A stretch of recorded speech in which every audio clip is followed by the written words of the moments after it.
या कुन्देन्दुतुषारहारवरदाजा शुभ्रवस्त्रान्विता या वीणावरदण्डमण्डितकराजा श्वेतपद्मासना या ब्रह्माच्युतशङ्करप्रभृतिभिर्देवैः सदा पूजिता सा मां पातु सरस्वती भगवती निःशेषजाड्यापः। श्री महागणाधिपतये नमः। శ్రీ మహాసరస్వత్యై నమః. శ్రీ గురుభ్యో నమః.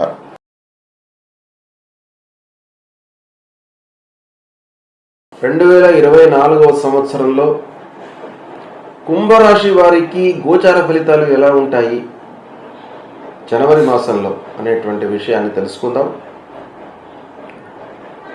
ముందుగా ధనిష్ట నక్షత్రం 3-4 పాదములలో జన్మించినటువంటి వాళ్ళు, శతభిష నక్షత్రం 1-2-3-4 పాదములలో జన్మించినటువంటి వాళ్ళు, పూర్వభాద్ర నక్షత్రం 1-2-3 పాదములలో జన్మించినటువంటి వాళ్ళందరూ కూడాను కుంభరాశి కిందికి వస్తారు. అంతేకాకుండా గు, గే, గో, సా, సి, సు, సే, సో, ద అనేటువంటి అక్షరాలతో ప్రారంభమయ్యేటువంటి వ్యవహార నామం కలిగినటువంటి వాళ్ళందరూ కూడాను కుంభరాశి కిందికి వస్తారు. అయితే ఈ కుంభరాశిలో జన్మించినటువంటి వారికి ఈ జనవరి మాసంలో ముఖ్యమైనటువంటి గ్రహాలు ఏ ఏ స్థానాలలో సంచరిస్తున్నాయి, వాటి మూలకంగా ఎలాంటి ఫలితాలు ఉండబోతున్నాయి అనేటువంటి విషయాన్ని కూడాను మనము తెలుసుకుందాం. ముఖ్యంగా సూర్యుడు 11, 12, ఏకాదశ, ద్వాదశ స్థానాలలో సంచరిస్తున్నాడు. ఏకాదశ స్థానంలో సంచరించడము అనుకూలంగా ఉంటుంది, శుభ ఫలితాలను ఇస్తుంది. ఇక ద్వాదశ స్థానంలో సంచరించడము ప్రతికూలం. అంగారకుడు, కుజుడు ఏకాదశ స్థానంలో సంచరిస్తున్నాడు, ఇది శుభప్రదంగా ఉంటుంది. బుధుడు దశమ ఏకాదశ స్థానంలో సంచరిస్తున్నాడు, ఇది కూడాను అనుకూలంగా ఉంటుంది. గురువు తృతీయ స్థానంలో సంచరిస్తున్నాడు, ఇది ప్రతికూలంగా ఉంటుంది. ఇక శుక్రుడు ఏకాదశ స్థానంలో సంచరిస్తున్నాడు, అనుకూలంగా ఉంటాడు, శుభ ఫలితాలను ఇస్తాడు. శనీశ్వరుడు జన్మస్థానంలో సంచరిస్తున్నాడు, ప్రతికూలంగా ఉన్నాడు. రాహువు ద్వితీయ స్థానంలో సంచరిస్తున్నాడు, ప్రతికూలంగా ఉన్నాడు. కేతువు అష్టమ స్థానంలో సంచరిస్తున్నాడు, ప్రతికూలంగా ఉన్నాడు. ఈ విధంగా గ్రహస్థితి ఉంది. అయితే ఈ స్థానాలలో సంచరిస్తున్నటువంటి గ్రహాల మూలకంగా సమిష్టి ఫలితాలు ఎలా ఉంటాయి అనేటువంటి విషయాన్ని ఆలోచించినట్టయితే ముఖ్యంగా ప్రధానమైనటువంటి గ్రహాలు కుంభరాశి వారికి గురు, శని, రాహువు, కేతువు ప్రతికూలంగానే ఉన్నారు. మాసవారీ ఫలితాలపై ప్రభావాన్ని చూపించేటువంటి గ్రహాలు కొంతవరకు అనుకూలంగా ఉన్నాయి. ఓవరాల్గా సామాన్యంగానే ఫలితాలు ఉండబోతున్నాయి కనుక కొంత జాగ్రత్తలు అవసరము. నిర్ణయాలు తీసుకునే ముందు ఆచితూచి వ్యవహరించండి. 1-4 సార్లు ఆలోచించి నిర్ణయాలు తీసుకోండి. ఎదుటివాడి యొక్క మనస్తత్వాన్ని కూడాను ఎరిగి నిర్ణయాలు తీసుకోండి. ఇక ఫలితాలు ఎలా ఉంటాయి అనంటే ప్రారంభించినటువంటి పనుల లోపల ఆటంకాలు గోచరిస్తున్నాయి. ఆటంకాలు, ఆలస్యము ఉంటుంది అనేటువంటి విషయానికి మీరు ఫిక్స్ అయిపోయే ప్రారంభించండి. అంటే దానికి అనుగుణంగా మీరు ప్రణాళిక వేసుకోండి. అంటే ఒక పని ప్రారంభిస్తున్నాము, ఇది ఒక 15 రోజులలో పూర్తి అవుతుంది అని అనుకునే పక్షంలో ఆటంకాలను కూడా అందులో ఇన్కార్పొరేట్ చేసుకొని 15 రోజుల బదులు 2 రోజుల్లో పూర్తి అవుతుంది అనేటువంటి విషయానికి మీరు ఫిక్స్ అయిపోయి ప్రారంభించడం అనేటువంటిది చాలా అవసరం ఈ మాసంలో. ఆరోగ్య విషయము నిలకడగానే ఉంటుంది. ఆరోగ్య విషయంలో పెద్దగా ఇబ్బందులు లేవు. అయినప్పటికీ మీరు జాగ్రత్తలు తీసుకోండి. స్థిరమైన ఆలోచనలతో పనులు మట్టుకు చేస్తారు.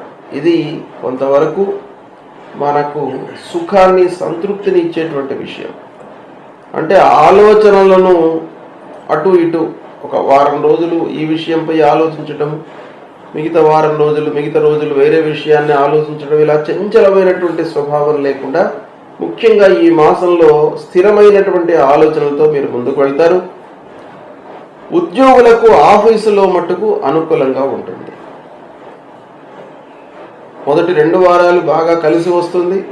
చివరి 2 వారాలు కొంత సామాన్యంగా ఉన్నప్పటికీ ఓవరాల్గా ఆలోచించినట్టయితే ఉద్యోగంలో ఉన్నటువంటి వారికి అనుకూలంగానే ఉంటుంది. ప్రమోషన్ కూడాను లభించేటువంటి అవకాశం ఉంది. మరీ హై ఎక్స్పెక్టేషన్ అవసరం లేదు. కొంతవరకు మిమ్మల్ని గుర్తించేటువంటి అవకాశాలు ఉన్నాయి. తద్వారా ఎంతో కొంత మీకు లాభము చేకూరుతుంది. ఇక అన్నదమ్ములు బంధువర్గం యొక్క సహకారం మట్టుకు బాగా లభిస్తుంది. ఇది చాలా సంతృప్తినిచ్చేటువంటి విషయం. అన్నదమ్ములు కలిసి వస్తారు, సమస్యలు తీరుతాయి. పూర్వము నుండి ఎన్నో రోజుల నుండి ఉన్నటువంటి సమస్యలు కొంతవరకు మనకు సాల్వ్ అయ్యేటువంటి అవకాశాలు కనబడుతున్నాయి. ఇక ఆత్మీయుల యొక్క సహకారం కూడాను బాగా లభిస్తుంది. వాహనాల మూలకంగా పనులు నెరవేరుతాయి. వాహనము కొనుగోలు చేసే అవకాశాలు ఉన్నాయి. ఇక చిన్ననాటి నుండి మీకు ఆత్మీయంగా ఉన్నటువంటి మిత్రులు వాళ్ళను కలుసుకుంటారు, వాళ్ళతో సమస్యలను చర్చిస్తారు. ఏదైతే కంటిన్యూస్గా కొన్ని ప్రాబ్లమ్స్ ఉన్నాయో వాటిని అధిగమించేటువంటి అవకాశాలు బాగా కనబడుతున్నాయి. వ్యవసాయదారులకు బాగా కలిసి వస్తుంది. వాతావరణం అనుకూలిస్తుంది. దిగుబడి కూడాను సంతృప్తికరంగా ఉంటుంది. ఒక ముఖ్యమైనటువంటి విషయం ఏంటంటే కొన్ని నిర్ణయాలను సాహసోపేతంగా మీరు తీసుకుంటారు. అంటే తప్పదు, కొన్ని నిర్ణయాలు మనం చేయవలసిందే. ఏమవుతుందో అనేటువంటి దిగులు కంటే కూడాను నిర్ణయం తీసుకోవడం అనేటువంటిది ముఖ్యం. అయితే నిర్ణయం తీసుకునేటప్పుడు మనం అతిగా ఆలోచించినట్టయితే నిర్ణయం తీసుకోవడానికి ఆలస్యం అవుతుంది. కొన్నిసార్లు నిర్ణయం కూడా తీసుకోలేం మనం.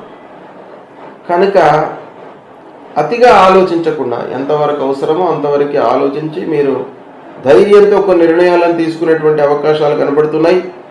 పారిశ్రామికవేత్తలకు ఆర్థిక ఇబ్బందులు గోచరిస్తున్నాయి. కనుక పారిశ్రామికవేత్తలు పెట్టుబడుల విషయంలో కొంత జాగ్రత్తగా ఉండాలి. అయితే మిషనరీలు మట్టుకు బాగా సహకరిస్తాయి. మిషనరీల పరంగా ఏం మీకు రిపేర్స్ కానీ ఇబ్బందులు కానీ తలెత్తవు. ఇక మిగతా విషయాలలో వర్కర్స్ విషయం లోపల కొంత మీకు ఇబ్బందులు వస్తాయి. అయితే న్యాయపరమైనటువంటి సమస్యలను పూర్వం ఎదుర్కొన్న వాటికి మీకు పరిష్కారం లభిస్తుంది. వ్యాపారం సంతృప్తిగానే కొనసాగుతుంది. రాజకీయ కోర్టు వ్యవహారములలో ఫలితాలు అనుకూలంగా ఉంటాయి. ఇంటి వాతావరణము సంతృప్తిగానే ఉంటుంది. భార్య పిల్లలతో సంతృప్తిగా ఉంటారు.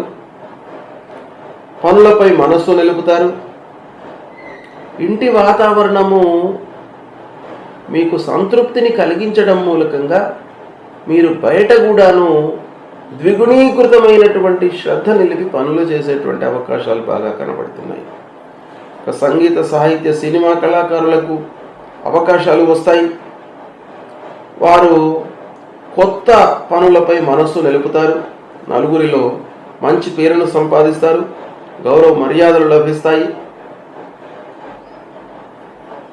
ఇక సాహిత్యవేత్తలకు ముఖ్యంగా వారు రచించినటువంటి రచనలకు కానివ్వండి, విషయాలకు కానివ్వండి గుర్తింపు లభించి అవార్డ్స్ లభించేటువంటి అవకాశాలు కూడాను బాగా కనబడుతున్నాయి. ఈ విధంగా గ్రహస్థితి మూలకంగా కొంత ప్రతికూలత ఉన్నప్పటికీ కొన్ని విషయాలలో మీకు మంచి జరగడం మూలకంగా మీరు వాటిని అధిగమించేటువంటి అవకాశాలు బాగా కనబడుతున్నాయి. ఇక ఈ మాసంలో ముఖ్యంగా ఏ ఏ గ్రహాలు ప్రతికూలంగా ఉన్నాయి అనేటువంటి విషయాన్ని ఆలోచించినట్టయితే గురు తృతీయ స్థానంలో ఉన్నాడు, బాధక స్థానంలో ఉన్నాడు. కొంత కష్టపెడతాడు, పని లోపల భారాన్ని పెంచుతాడు. శని, రాహువు, కేతువు ఈ ప్రధానమైనటువంటి గ్రహాలు ప్రతికూలంగా ఉన్నాయి గనక గురు ప్రీత్యర్థమై పరిహారము చేసుకోవాలి. ఏం చేయాలి? సద్గురువులను సందర్శించండి. గురు బోధ వినండి. గురువు త్రిమూర్తి స్వరూపం. బ్రహ్మ విష్ణు మహేశ్వర స్వరూపంలో ఉన్నటువంటి వారే గురువు. గురువును సందర్శించుకున్నట్టయితే మీరు 33 కోట్ల దేవతల యొక్క అనుగ్రహాన్ని పొందినటువంటి ఫలితాన్ని పొందుతారు.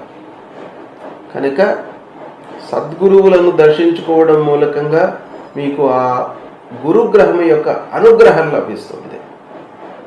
దేవానాంచ ఋషీణాంచ గురుం కాంచన సన్నిభం వందనీయం త్రిలోకానాం తన్నమామి బృహస్పతిం అనేటువంటి ఈ మూలమంత్రాన్ని ప్రతినిత్యం కూడాను 16 సార్లు జపించండి.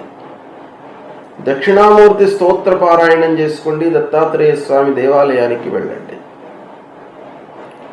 ఇక శనేశ్వరుడు జన్మస్థానంలో సంచరిస్తున్నాడు. శని మూలకంగా కొన్ని ఇబ్బందులు ఉంటాయి. ఏళ్ళనాటి శని జన్మస్థానంలో ఉన్నాడు. అస్థిరత ఉంటుంది.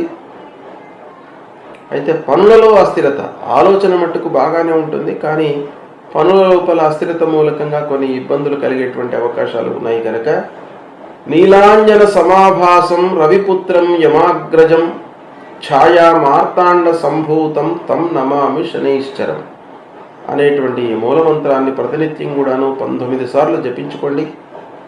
మీకు శని మూలకంగా కలిగేటువంటి ఆర్థికపరమైనటువంటి సమస్యలు, శారీరకపరమైనటువంటి సమస్యలు, ఆలస్యము, ఆటంకాలు ఇవన్నీ కూడాను తొలగుతాయి.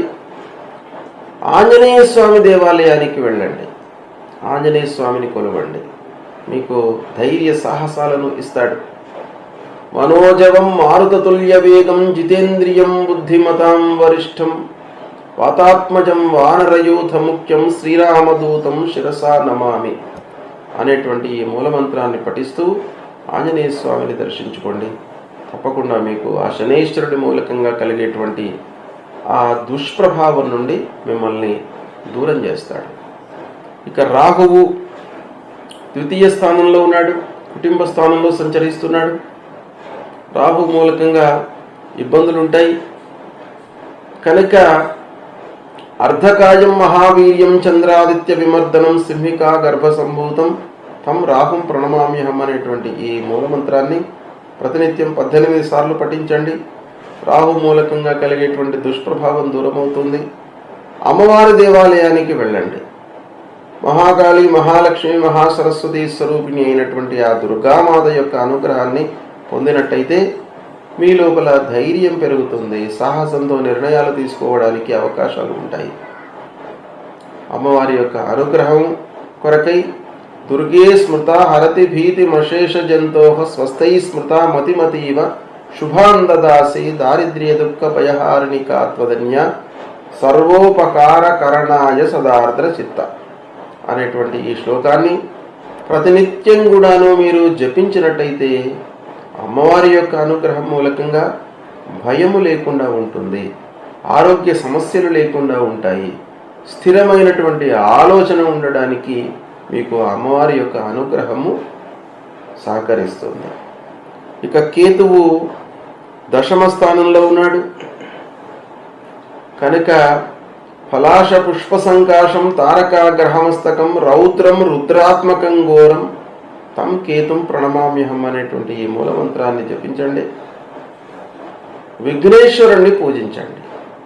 ప్రతినిత్యం కూడాను వక్రతుండ మహాకాయ సూర్యకోటి సమప్రభ నిర్విఘ్నం కురు మే దేవ సర్వకార్యేషు సర్వదా అనేటువంటి ఈ ప్రార్థన శ్లోకాన్ని మీరు పఠించినట్టయితే విఘ్నాలు లేకుండా మిమ్మల్ని కాపాడుతాడు. ప్రారంభించేటువంటి పనుల లోపల ఆలస్యము, విఘ్నాలు, ఆటంకాలు లేకుండా ఉండడానికి మీకు అనుగ్రహిస్తాడు. కాబట్టి ఆ గణపతిని స్మరించండి ప్రతినిత్యం కూడాను. ఈ విధంగా చేసినట్టయితే మీకు శుభ ఫలితాలు కలుగుతాయి. శుభం.